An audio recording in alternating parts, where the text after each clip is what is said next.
Bonsoir, bonjour frères et sœurs, amoureux et amoureuses de la parole de Dieu. Nous sommes bien dans notre rendez-vous sur le plateau de EPV TV Télé-Réalité qui efface les frontières et nous ramène de tous bords dans la présence de notre Seigneur et Sauveur Jésus-Christ. Et nous appelons ces moments de l'émission La Voix du Conseiller, un moment où nous sommes dans la présence de Dieu. Nous nous approchons devant le grand trône béni de Dieu Elohim et nous sommes convaincus avec la parole de Dieu que nul ne peut s'approcher de ce trône et retourner main vide. Je te rassure que dans la présence de Dieu, il y a la réponse à toutes les questions et il y a la solution à tout problème. Alors ne gardez pas cette bénédiction pour vous-même, ne gardez pas cette bénédiction pour vous-même, mais partagez à des amis, partagez à une famille, partagez à un frère. Je vous rassure qu'il y a une famille, il y a un frère qui n'attend juste que ton clic. Voyez-vous, donc ton clic est une évangélisation. Et je l'ai dit, celui qui parle de Dieu à un homme, Dieu aussi parlera, Jésus-Christ parlera de lui devant les grands trônes bénis de Dieu. Et Hébreux chapitre 6, le verset 11. Hébreux chapitre 11, le verset 6, autant pour moi, les dit que ceux qui s'approchent du trône de la grâce doivent croire que Dieu existe et qu'il est le rémunérateur de ceux qui le cherchent. Alors nous étions dans la présence de Dieu, nous lui avons demandé le besoin de son peuple, il les a identifiés et nous a donné une nourriture convenable. Il faut que le messager puisse apporter aussi une nourriture, mais une nourriture convenable. Non seulement une nourriture convenable, mais cette nourriture doit aussi correspondre aux besoins du peuple. Donc la raison de notre présence à chaque émission dans la présence du trône de la grâce bénie de Dieu, pour qu'il nous donne une parole qui corresponde vraiment aux besoins de son église, de ses enfants et de son peuple. Alors, ceci étant dit, après avoir demeuré dans la présence de Dieu, il nous a donné un thème très important, Christ dans l'homme, une réalité. Donc Jésus-Christ dans la vie de l'homme binadam, donc homme naturel, Christ en lui, c'est une réalité. Alors, nous ne cesserons jamais de le dire, La Voix du Conseiller est une émission christocentrique, 100% Jésus-Christ. Vous allez constater qu'ici, on parle plus de Jésus, toujours de Jésus, rien que pour Jésus et rien que Jésus-Christ de Nazareth. C'est pourquoi nous mettons un peu la lumière sur la Bible à chaque début de cette émission ou de nos différentes productions. Vous allez remarquer que nous faisons toujours la nuance entre l'Ancienne Alliance, la Nouvelle Alliance, l'Ancien Testament, le Nouveau Testament. C'est pour éclaircir les enfants de Dieu et c'est pour les situer dans le temps que traverse l'église locale ou comme l'église corps de Christ. Nous l'avions dit dans notre émission précédente, dans notre production précédente, que la Bible est constituée de 2 testaments. Donc nous allons un peu y revenir rapidement là-dessus. Nous avions dit que le testament, ce n'est pas l'alliance. Voyez-vous, le testament, c'est un document écrit par lequel une personne dispose de la manière dont ses biens seront partagés après sa mort. Donc, par cette définition de Larousse, nous avons constaté que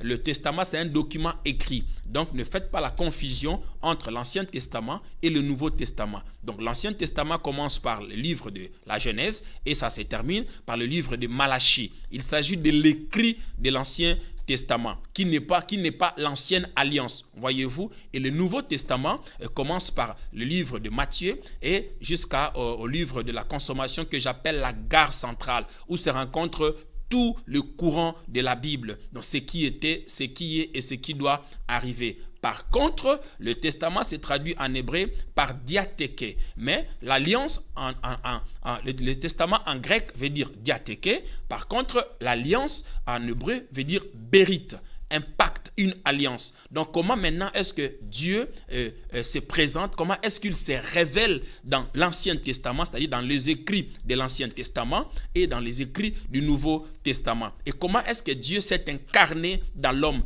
Eh bien, l'objectif de notre émission de ce soir, Christ dans l'homme, Jésus-Christ dans l'homme, ce n'est pas une histoire, mais c'est une réalité. Donc nous sommes dans la nouvelle alliance. Donc vous allez voir qu'aucun texte de l'Ancien Testament, donc déjà, comme je définis l'Ancien Testament, je définis l'Ancienne Alliance et la Nouvelle Alliance. Maintenant, quand je vous dis qu'aucun texte, aucun écrit de l'Ancienne Alliance parle de l'Église, corps de Christ, proprement dit. Donc, on parle de l'ombre des choses à venir. Voyez-vous, donc Israël était l'image de l'Église, mais dans l'ancienne alliance, l'ombre des choses à venir. C'est pourquoi vous allez constater que l'apôtre Paul, dans plusieurs de ses écrits, il fait appel aux écrits de l'ancienne alliance.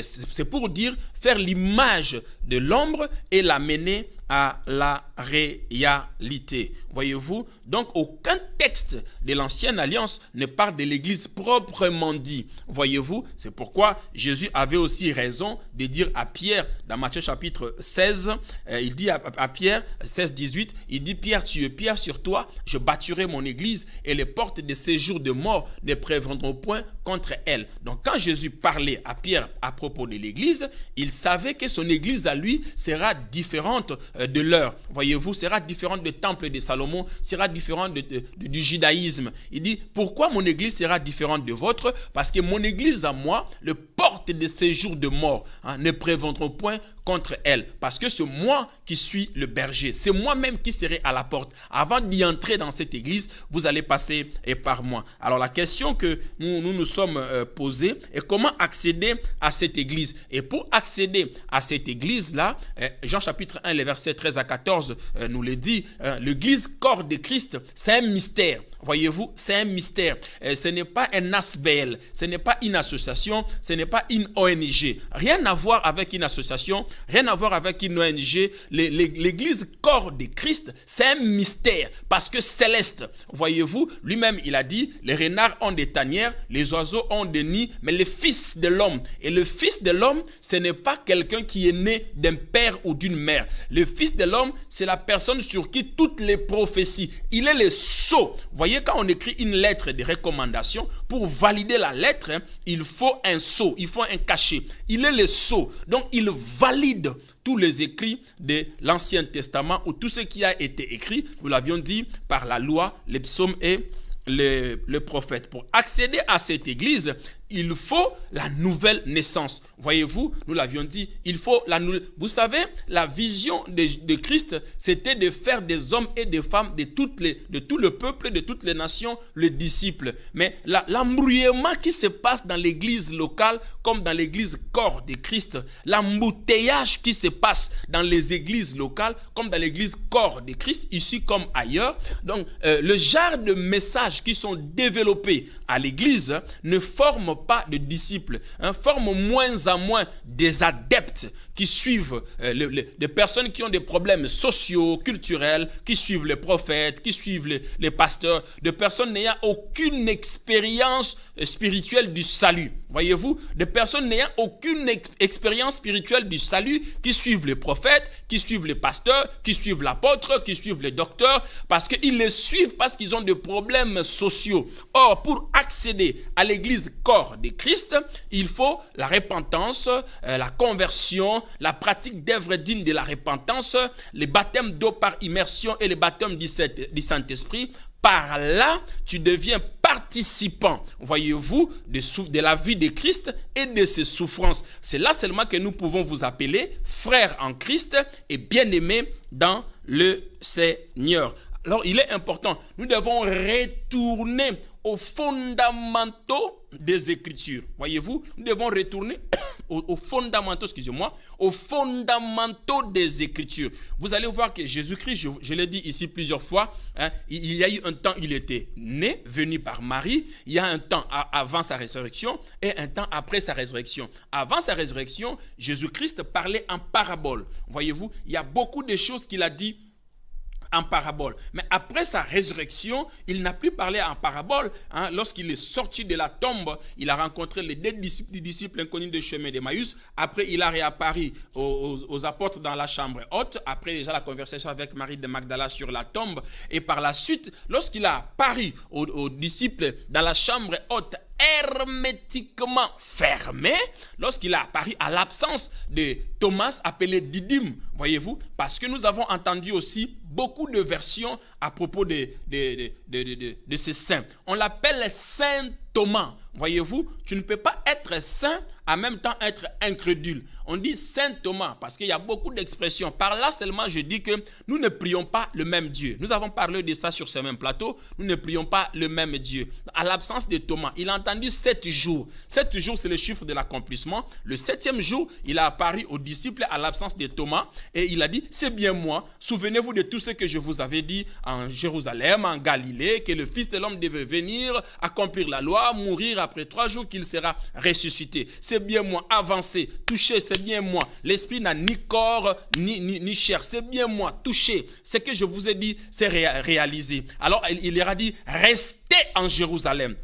Très prophétique. Il les a dit, restez en Jérusalem. C'est là que nous allons commencer notre thème d'aujourd'hui. Il les a dit, restez en Jérusalem. Pourquoi? Parce que vous servirez de témoins. À ceux qui vont encore douter, vous serez des témoins. Restez en Jérusalem. Jérusalem était une ville. Ce n'était pas un canton. Ce n'était pas un village. Ce n'est pas Tibet. Voyez-vous, ce n'est pas Judée. Ce n'est pas Samarie. Ce n'est pas Galilée. Jérusalem, c'est la capitale. C'est comme en pleine Paris. Il les a dit, restez en Jérusalem. Parce que vous allez servir de témoins. Pourquoi nous servirons de témoins? Parce que tout pouvoir m'a été donné dans les cieux, sur la terre et sous la terre. Il dit tout pouvoir. Mais ils n'avaient pas encore ce pouvoir-là.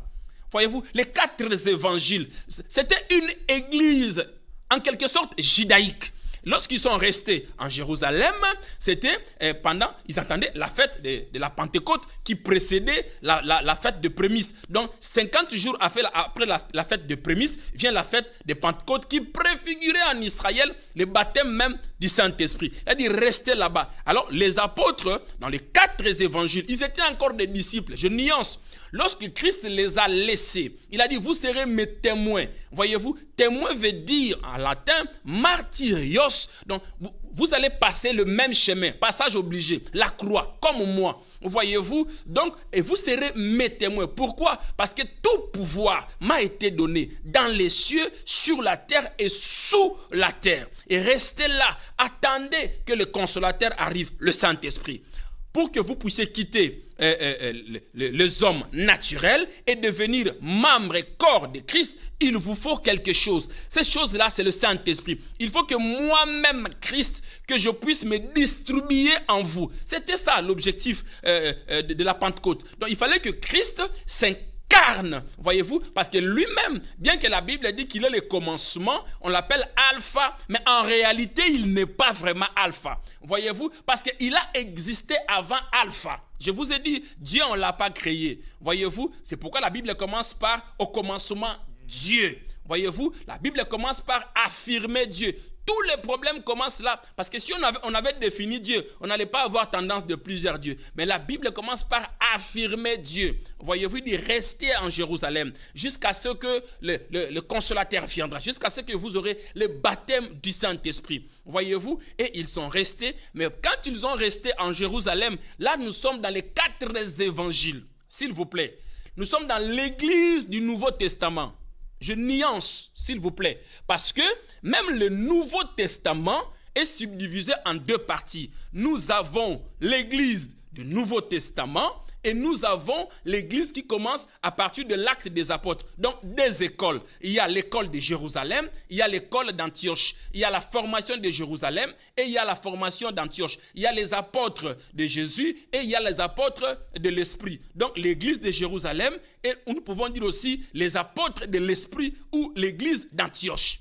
Voyez-vous, il dit restez là en Jérusalem jusqu'à ce que le Saint-Esprit vienne faire de vous les membres de mon corps. C'est pourquoi je dis on accède à cette église corps de Christ par la repentance, la pratique d'œuvres dignes de la repentance, la conversion, le baptême par immersion et le baptême du Saint-Esprit qui nous qualifie et fait de nous le membre corps de Christ. Alors, Jésus-Christ venant sur la terre, je révèle que le trône de Dieu, le mystère que Jésus-Christ venant sur la terre, c'est que le trône de Dieu a déménagé dans le corps de l'homme et fait de cette personne-là, par participants des œuvres totales, complètes, parfaite et achevée de Jésus-Christ sur la croix. Vous voyez, quand Jésus marchait sur la terre, c'est le trône de Dieu qui s'est déplacé sur la terre. Et maintenant, dans la nouvelle alliance, le mystère est que nous nous approchons pas seulement de ce trône, mais nous sommes participants, membres de ce trône. Souvenez-vous de l'Apocalypse, quand je vous ai dit vers le chapitre 4 que Jean devrait monter, avoir la nature des êtres surnaturels pour participer au culte du surnaturel. Voyez-vous, c'est pareil. Il y a des personnes, lorsqu'il quitte sa maison, il prend la Bible, il pense, pour lui, il se dit, je vais à l'église. Voyez-vous, bien évidemment, il va à l'église locale, mais il doit se mettre en tête que lui-même est église. Parce que l'apôtre Paul sera aussi clair dans 1 Corinthiens chapitre 3, le verset 16. Ne savez-vous pas que vous êtes le temple du Saint-Esprit et que l'Esprit de Dieu habite en vous? Or, le temple a été construit pour un seul objectif, une seule mission, adoration. C'est-à-dire que dans ton fort intérieur, tu dois sentir l'adoration. Un chrétien réveillé, qui a le baptême du Saint-Esprit, qui a Christ en lui, le temple est construit pour adoration. Quand tu travailles, tu adores. Je vis ma maman que j'aime beaucoup, maman Nadine ici, en train de travailler. Elle adore Dieu. Papa Constant, quand il est à la régie, il adore Dieu. Même quand tu manges, tu adores Dieu. Tout ce que tu fais, tu adores Dieu. Tu travailles, tu adores Dieu. Ce n'est pas un temps. Là, je suis allé encore très loin avec le Saint-Esprit. Il m'a dit, écoutez, Moïse, on ne pratique pas seulement la parole de Dieu. Parce que des fois, je laisse la Bible et je parle avec lui. Je dis, tu es au-delà de ce que les hommes ont écrit. Il dit, regarde, on ne pratique pas seulement la parole de Dieu, mais on la vit. C'est une respiration. L'adoration est une vie. Ça s'arrête le jour où c'est fini. Voyez-vous, le jour où c'est terminé, c'est fini. L'adoration est une vie. C'est le souffle. Quand le souffle s'arrête, c'est terminé. Les Maliens disent Abana, c'est fini, il n'y a plus rien à faire. Les Congolais diront Essili. Les Français vont dire c'est terminé. Quand la personne est morte, c'est terminé. L'adoration, c'est comme le souffle de vie. C'est ça qui fait respirer la foi chrétienne. Voyez-vous, il dit rester en Jérusalem. Et lorsqu'ils ont resté en Jérusalem, la Bible dit, ils méditaient sur la loi de Moïse, Lévitique 23, et puis ils méditaient sur le psaume 133, que sais-je moi. En tout cas, c'était les 4 évangiles, l'église du Nouveau Testament. Je nuance, l'église du Nouveau Testament, parce que le Nouveau Testament, ce sont des disciples qui n'ont pas encore le baptême du Saint-Esprit. Très important à éclaircir. Voyez-vous, ce sont des disciples qui n'ont pas encore le baptême du Saint-Esprit, mais qui ont vécu avec le Messie et ils attendent la promesse. Alors, qu'est-ce qui s'est passé? Juste après les 4 évangiles, nous entrons dans l'acte des apôtres. L'acte des apôtres, c'est quoi? C'est-à-dire quoi? Le drame mortuaire. Je pèse mes mots. Le drame mortuaire. C'est-à-dire que le funérail prend fin. Donc, le drame mortuaire du judaïsme, de l'ancienne alliance, les écailles vont tomber sur les yeux. Ils avaient déjà les témoignages. Ils ont vécu avec le Messie. Ils avaient la conviction que c'est lui le Messie. Mais il leur manquait quelque chose. La différence est qu'ils n'étaient pas encore membres corps de Christ. Actes chapitre 2, le verset 1 à 4 nous le dit clairement. Voyez-vous, ils n'étaient pas encore membres et corps de Christ. C'est pourquoi ils devraient rester là, en Jérusalem. Voyez-vous, donc la Bible dit tout à coup, un vent, un bruit d'un vent impétueux.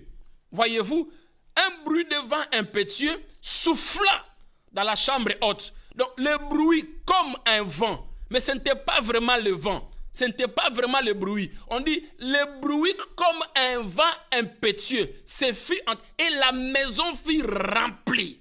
S'il vous plaît, on dit la maison fut remplie. Un bruit. Donc le Saint, il y a eu la partie invisible et il y a eu la partie visible. Donc la partie invisible, c'est le bruit de vent impétueux. Voyez-vous, la partie invisible, c'était le bruit. C'était les causes. C'est comme toi et moi. Nous avons accepté le Seigneur Jésus-Christ.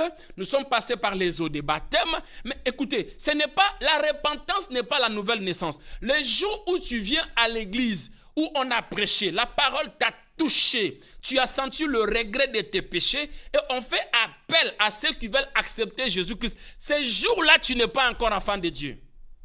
Mystère. Ces jours-là, on dit Seigneur Jésus, je te reçois comme mon Seigneur et Sauveur, Satan sort de ma vie. Ces jours-là, tu n'es pas encore enfant de Dieu. Tu as pris la décision de te repentir. Voyez-vous? Mais la nouvelle naissance, c'est le travail du Saint-Esprit. C'est par là que je dis, je n'encourage pas le mariage de païens et païennes. C'est par là. Parce que la nouvelle naissance, c'est le Saint-Esprit qui le décide. Si toi, tu prends un païen ou une païenne, tu vas endurer 10 ans de supporter l'alcool, 10 ans des insultes, 10 ans ou bien 20 ans de souffrance, de galère. Tu vas prier, prier, prier. C'est Dieu qui va les convertir. Les jours où tu donnes ta vie, où tu acceptes le Seigneur, ce n'est pas ces jours-là que tu deviens enfant de Dieu. La nouvelle naissance, personne ne sait le jour où tu deviens enfant de Dieu. C'est le Saint-Esprit qui qualifie la décision que tu as eue dans ton cœur. Et le bruit semblable à un vent impétueux. Il y a une partie, le bruit, la partie invisible qu'on n'a pas vue. Donc, est venu pour faire d'eux le membre et corps de Christ. C'est pourquoi on appelle ça l'acte des apôtres. Voyez-vous, c'est pourquoi on appelle ça l'acte des apôtres. Parce que l'église du Nouveau Testament, le judaïsme, va quitter, ce ne serait plus seulement les juifs, parce qu'ils étaient que des juifs dans la chambre haute, avant l'arrivée de la Pentecôte. Mais après la Pentecôte, ce n'était plus seulement les juifs, parce que Pierre qui était Simon, homme flottant, Simon est devenu Pierre, parce que le Saint-Esprit a fait de lui membre. La Bible dit ils étaient dans un point commun accord. Mais quand le vent a soufflé, voyez-vous, le bruit semblable à un vent impétueux a soufflé, mais ils les séparèrent les unes des autres. Chacun a eu la grâce selon le mesure de la grâce de l'Esprit. C'est pourquoi aussi Pierre et Jean devant les paralytiques au temple, Pierre pouvait dire tranquillement ce que moi j'ai. Autrement dit, ce que Jean n'a pas. Voyez-vous, mais Jean ne s'est pas soucié pour dire pourquoi Pierre seulement a donné les jambes aux paralytiques, pourquoi pas moi. Donc ils étaient dans un point commun accord, mais quand le Saint-Esprit est venu, le vent impétueux a soufflé dans la chambre. Elle dit, ils les séparèrent des unes et des autres. Retenez bien, il y a des signes.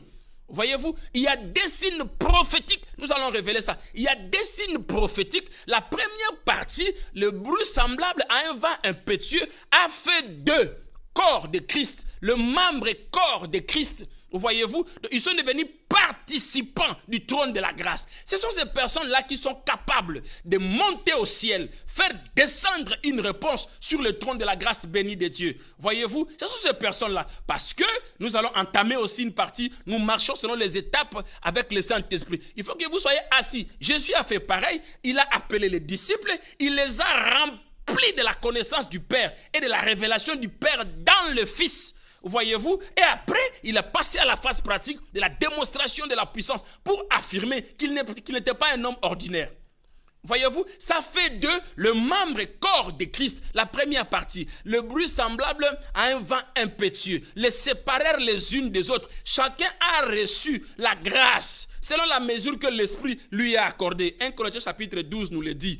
1 Corinthiens 12 nous le dit, Ephésiens 4 12 nous le dit. Différence. Il y a une différence entre le don de 1 Corinthiens 12 et le don de Ephésiens 4 12. Le don de 1 Corinthiens 12, là on parle des capacités surnaturelles. Parler en langue, le don de guérison, tous ces dons-là qui est cité là-bas. Mais les dons de Ephésiens chapitre 4, le verset 12, là-bas ce sont des personnes comme vous et moi. Dieu nous a choisis, la Bible dit, de sa résurrection en passant par la tombe, il a emmené les captifs, il les a amenés au ciel. Après les avoir justifiés, rendus glorieux, il les a fait descendre sur la terre, faire des dons avec grand D, comme apôtre, dons comme prophète, dons comme évangéliste, dons comme docteur, pour l'édification du corps de Christ.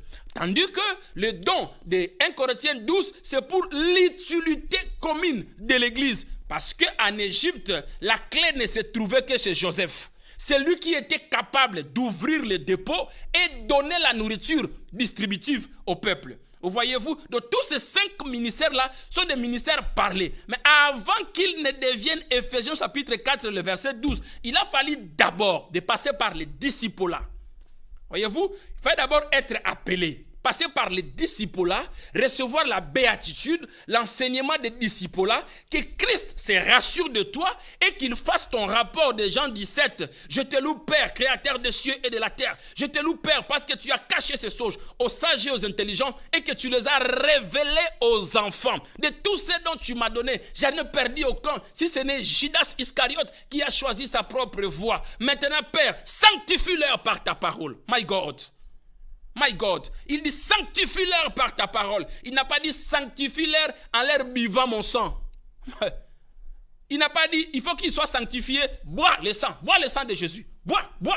Je le mets dans ma chaise basse. Je le mets dans mes enfants futurs. Je le mets, que le sang de Jésus me purifie. Je le mets dans mes intestins. Je le mets dans mes punais. D'autres même le jettent devant la cour.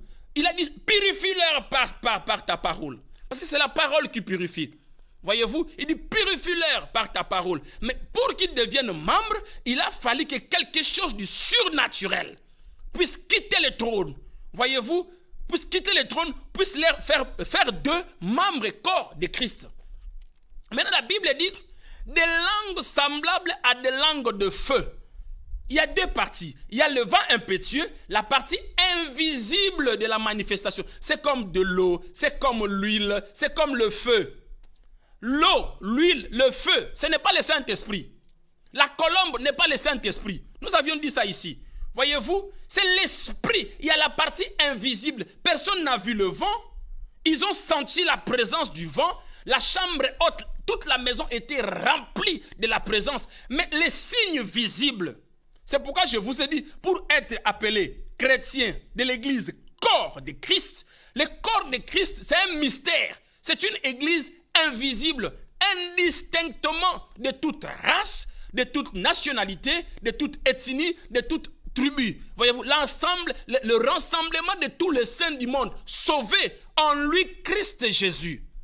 Voyez-vous, et en passant par les baptêmes d'eau et d'immersion. Et c'est là seulement que le Saint-Esprit te qualifie et fait de toi membre de l'église corps de Christ, comme les apôtres.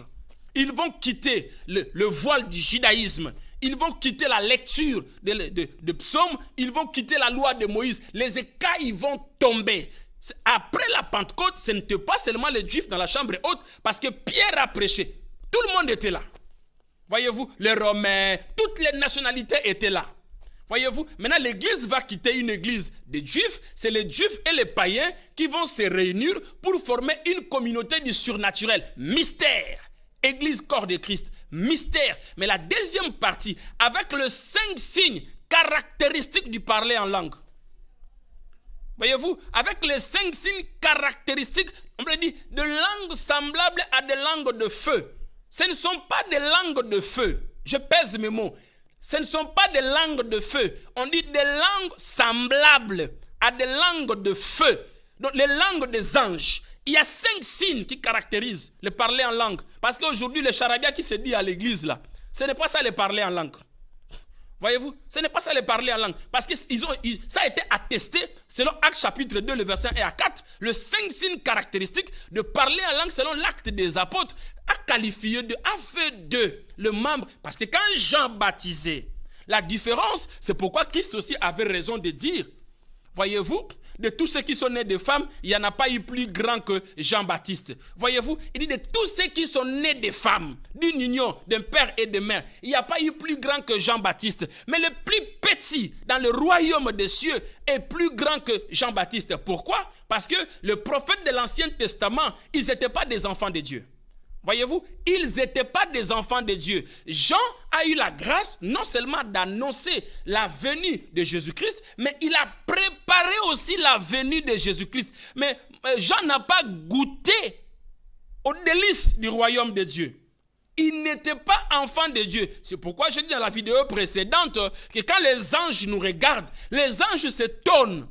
Quand les anges nous regardent, ils ouvrent la bouche. Ils sont étonnés. Waouh! Et ils sont ces enfants. Alors que nous, qui ne sommes pas visibles, nous ne sommes même pas ces enfants. Nous parlerons de ces choses-là. Les mystères des anges. Parce que ceux qui prétendent chasser les démons, ceux qui prétendent aussi être experts en délivrance, être experts dans le monde des ténèbres, ces gens-là ne voient que 2 esprits. il ne voit que 2 esprits. Alors qu'il y a 4 esprits qui dirigent le monde. Dans les cieux, sur la terre et sous la terre. Il y a 4 esprits. Voyez-vous, il y a l'esprit de Dieu, il y a l'esprit des anges, il y a le Saint-Esprit et il y a l'esprit de l'homme. Voyez-vous, le Saint-Esprit, l'esprit de Dieu, l'esprit des anges, l'esprit de l'homme et il y a Lucifer et ses démons. On doit connaître les 4 sortes d'esprits qui dirigent ce monde et leur monde, leur système opératoire. Voyez-vous, leur système opératoire. De langues semblables à des langues de feu se posaient. Quand Jean baptisait, quand la foule s'approchait de lui, il y avait 2 catégories de foule. Il y avait une foule de convertis et là, Jean disait, viens après moi. Alors, il a existé avant moi. Moi, je vous baptise d'eau. Lui, il vous baptisera du feu et de l'esprit. Il y avait une catégorie où Jean disait, lui, il vous baptisera du feu et de l'esprit. C'est-à-dire quoi? Là, c'était une foule qui est mélangée de repentis et de non-repentis. Voyez-vous? Mais lorsqu'il s'adressait à une foule repentie, il disait, il vous baptisera de l'esprit. Voyez-vous? Bien que les 2 baptêmes s'embrassent, les baptêmes du feu et les baptêmes de l'esprit, mais ce n'est pas la même chose. Le baptême du feu, c'est le jugement. Le baptême de l'esprit fait de nous membres et corps de Christ. Et par là, Jésus sera aussi clair. Il dit, mon église à moi. L'église à moi. Donc tu es une église de Dieu. Mon église à moi sera différente de votre. Pourquoi? Parce que les portes de ces jours de mort ne préviendront point contre elle. S'il vous plaît. Il dit, ne préviendront point contre elle. De langues semblables à des langues de feu. Ils avaient l'évangile de la grâce et le jugement. Voyez-vous? Et les jugements. Ce ne sont pas des langues de feu, mais des langues semblables à des langues de feu qui les a qualifiées. C'est pourquoi, dans Ézéchiel chapitre 37, aussi, vous voyez, l'ombre des choses à venir. L'ombre des choses à venir. Voyez-vous, le Seigneur va se révéler à Ézéchiel devant la vallée d'ossements desséchés. Voyez-vous, et la vallée d'ossements desséchés, ce n'est pas un être humain. Voyez-vous, ce n'est pas un être humain. Parce que là, Israël est divisé en 2 parties. À partir de Lamentation, de Jérémie jusqu'à Ézéchiel, Israël est divisé en 2 parties. Le nord est dirigé par Jéroboam, le sud est dirigé par Juda, et Juda va commettre le péché. L'Israël sera déporté à Babylone sous l'esclavage du roi Nabuchodonosor. Voyez-vous, et là-bas, Dieu va se révéler. L'assujettissement au roi Nabuchodonosor va amener des outrages graves sur le peuple d'Israël. Et le peuple va réclamer coûte que coûte un prophète. Pourquoi? Parce que un peuple sans révélation est un peuple sans frein. Les atrocités, les jugements de Dieu vont tomber sur Israël à Babylone. Voyez-vous, le temple est détruit. Le peuple souffre parce que Juda a péché. La couronne de gloire qu'avait promis à David a quitté la tête de Juda. La montagne de Sion est rasée et aplanie. Et la souffrance. Vous savez, ils ont vécu des atrocités graves à Babylone. Même les produits de première nécessité étaient devenus trop chers, comme dans le temps actuel. Alors qu'il y a l'église corps de Christ, alors que nous sommes à la période post-Pentecôte, Israël a connu ces problèmes-là lorsqu'ils ont tourné le dos à Dieu, lorsqu'ils ont abandonné Christ dans l'homme, une réalité. Et quand l'homme abandonne Christ, il y a aussi des réalités qui lui arrivent. Voyez-vous, cet ossement desséché, ce n'est pas un homme qui est mort, qui est pourri et qui s'est décomposé. Non, c'est l'état d'Israël révélé dans le langage prophétique. Voyez-vous, les outrages que connaissait Israël, la famine, les viols, les enfants, les vieillards, les chefs, les travaux forcés, tout ce qu'ils ont enduré. Voyez-vous, c'était parce que Juda a péché, Jéroboam a péché, et de surcroît, 70 ans de l'esclavage à Babylone. Et toutes ces souffrances-là, maintenant Dieu va se révéler à Ézéchiel. Lorsque Dieu se révèle à Ézéchiel, Dieu lui donne 3 niveaux de sa prophétie. La première niveau, Ézéchiel avait pour responsabilité d'avertir Israël sur le péché de Juda qui a entraîné tous ces problèmes et le processus de la repentance. Voyez-vous? Révéler le péché, avertir également sur la condamnation des nations païennes. Voyez-vous, quand un enfant de Dieu tourne le dos au Seigneur, lorsqu'il abandonne le Seigneur, le jugement tombe sur lui.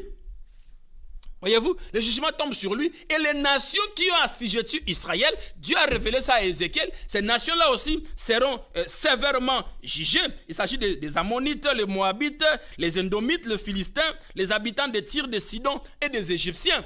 Pour que Israël puisse retrouver sa gloire, il a fallu qu'il se repentisse. Voyez-vous, il a fallu qu'il se repentisse et quand il se repent, le Messie va revenir, Israël va se reconstruire et le temple sera debout.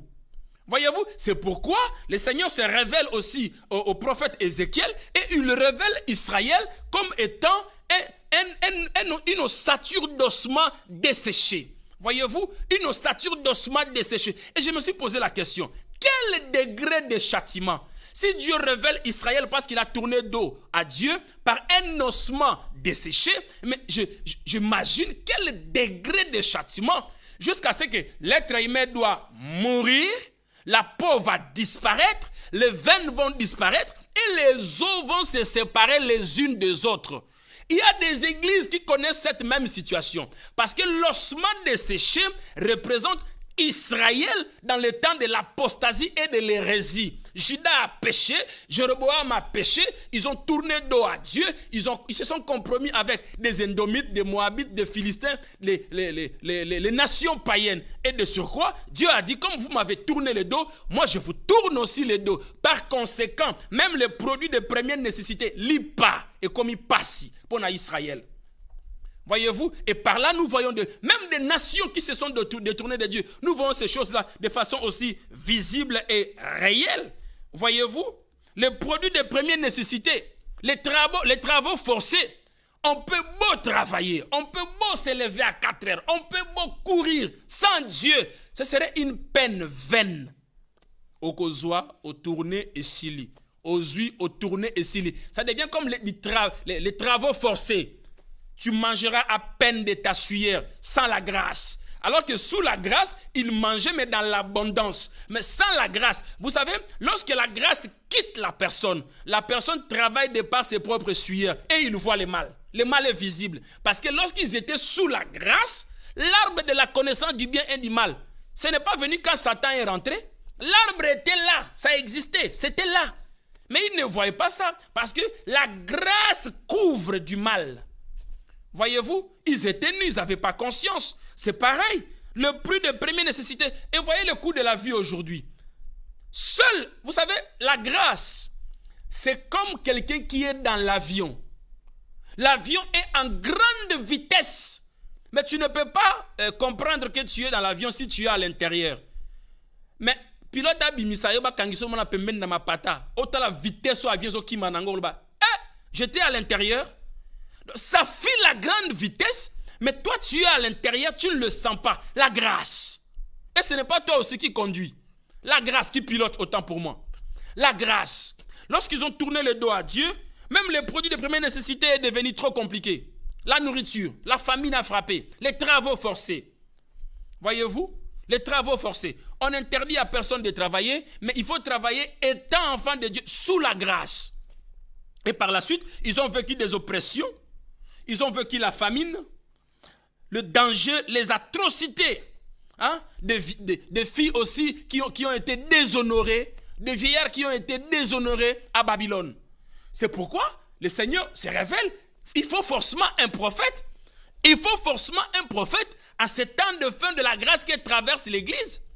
Il y a des églises qui sont comme cet ossement desséché. Je rappelle, pendant ce temps-là, Israël entendait que Dieu prophétise. Alors que Dieu ne prophétise pas. Voyez-vous? Et c'est comme ça, quand les choses semblent être difficiles, quand tout tourne mal autour de nous, on cherche les prophètes.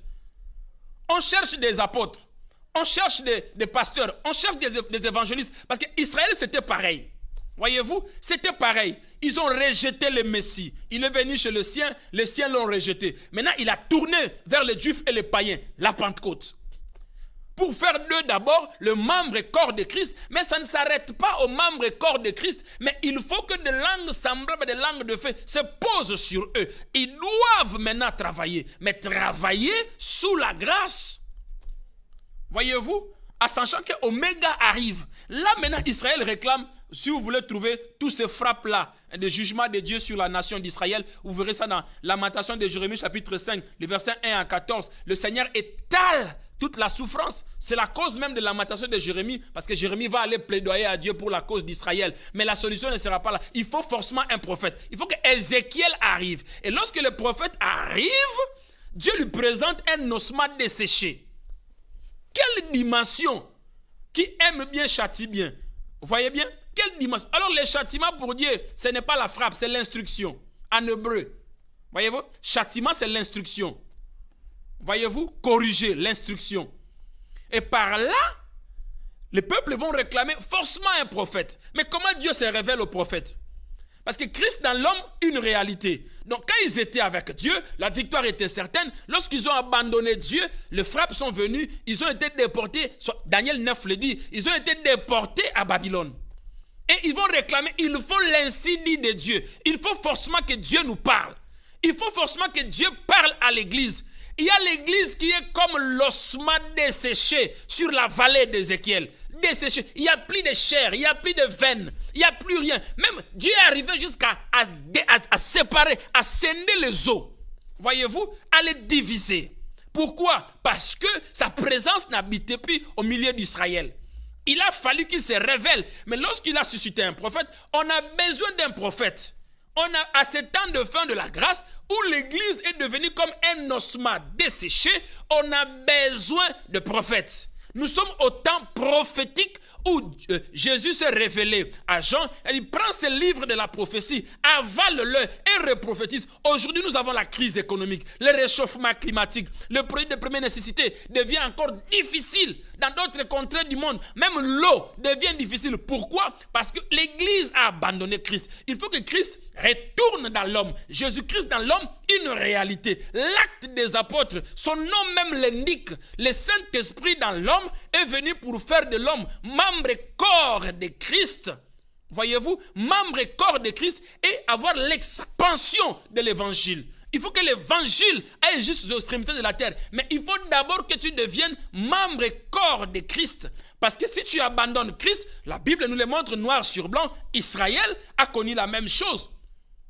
70 ans à Babylone, ils ont connu la même chose. Le frappe aujourd'hui, tous ces problèmes ici, c'est ce qui nous amène à l'église.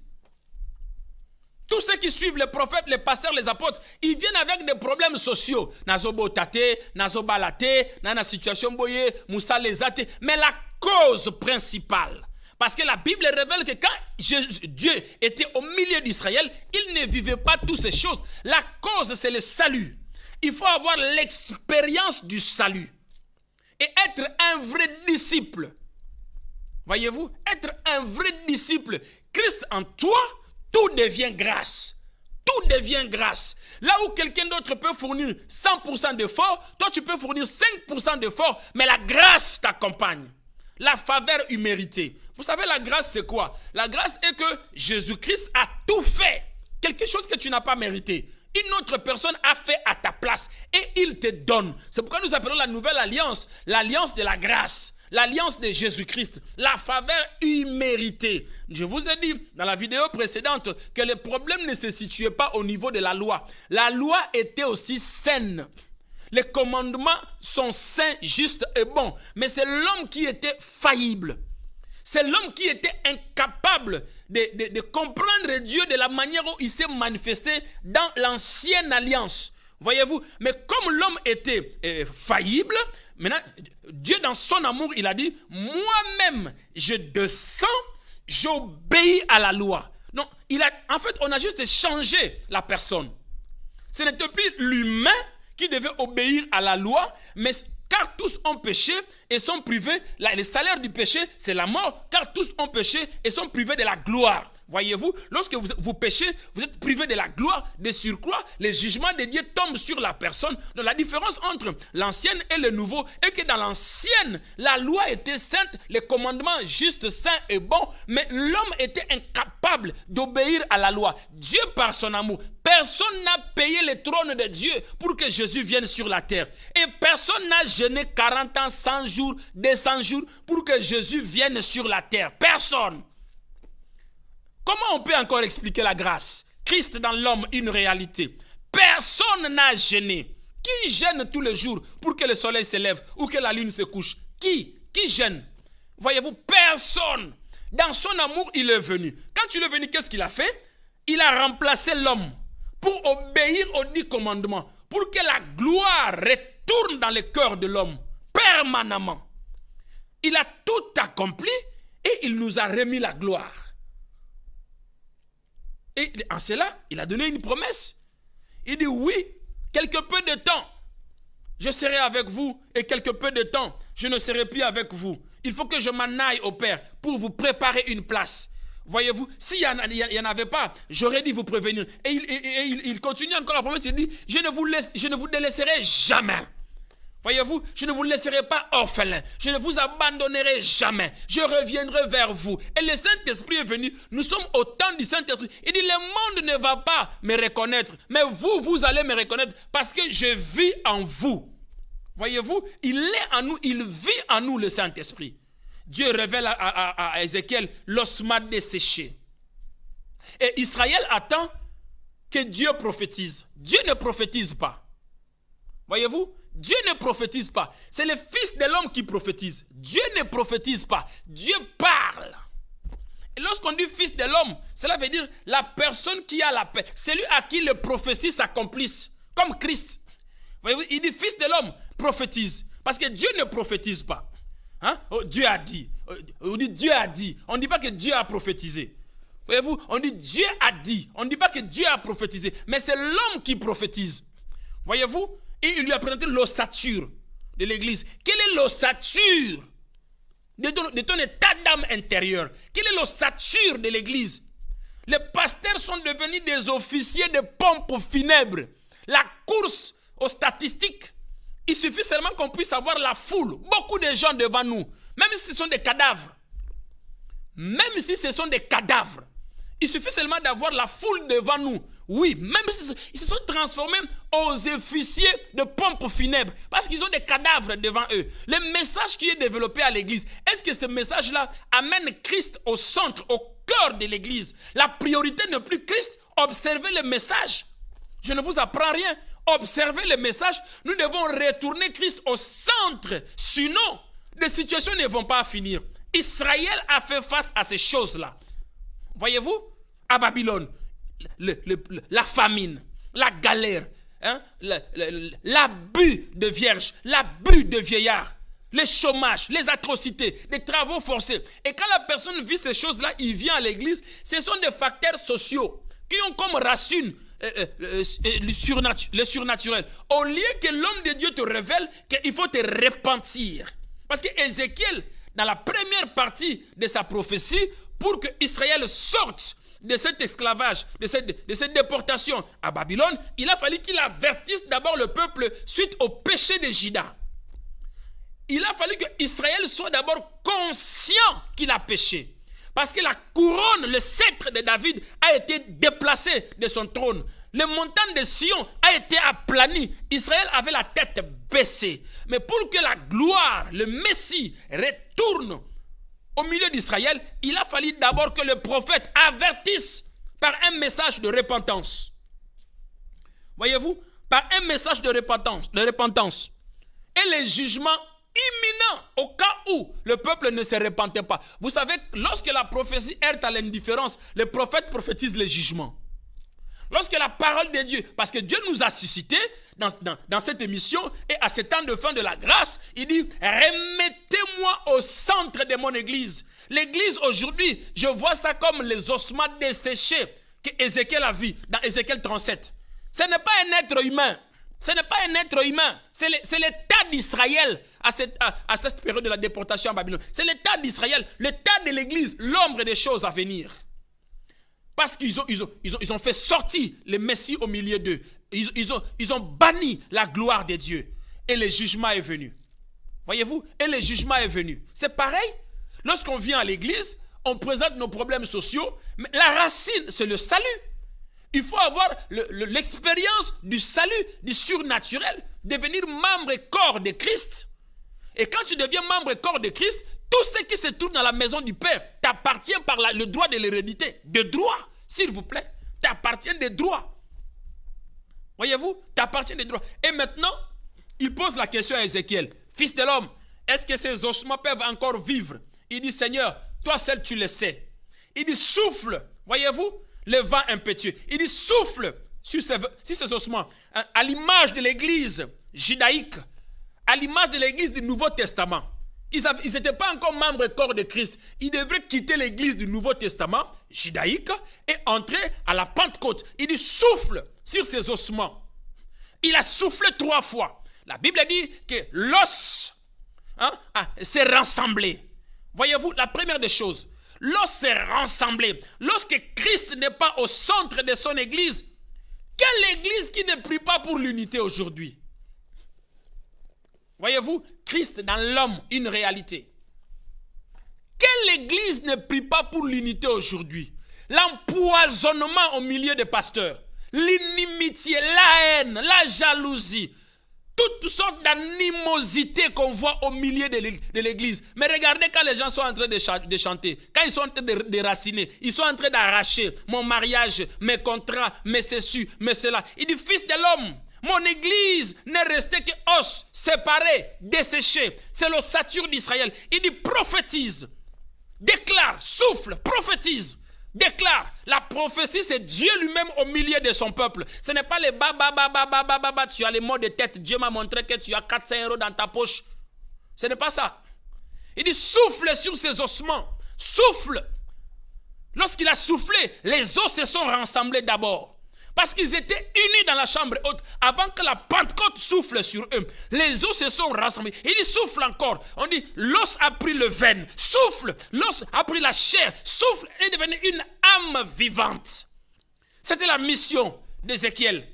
Il dit prophétise, avertis Israël qu'ils ont péché. L'église a péché. L'église locale, on a tourné le dos au Seigneur. Comment? Parce que le message qu'ils ont développé à l'église ne forme pas de disciples.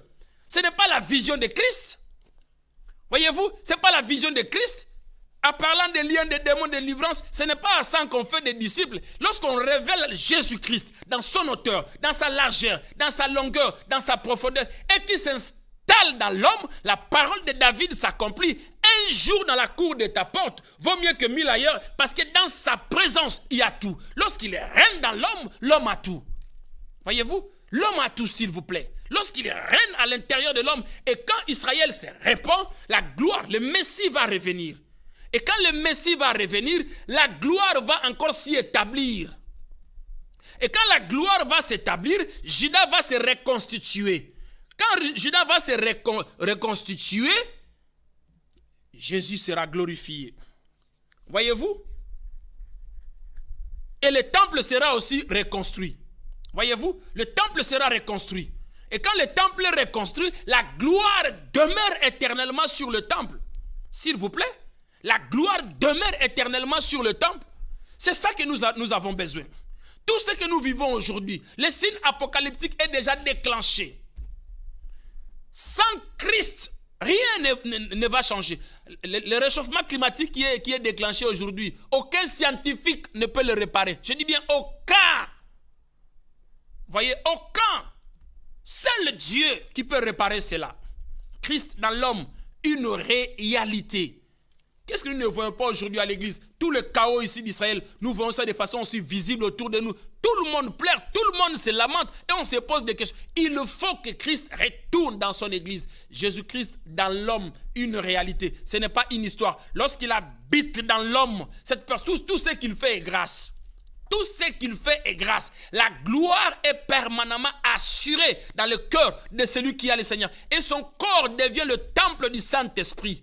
Et dans le temple, il y a les chandeliers, il y a l'autel de parfum, il y a tout dedans dans le temple. Ça a été conçu pour une seule mission, adoration. C'est pourquoi il pouvait dire à Josué, d'abord que ce livre de la loi ne s'éloigne pas de ta bouche, médite-le nuit et jour. Maintenant, quand tu médites ce livre nuit et jour, partout où tu vas fouler ton pied, la grâce va t'accompagner.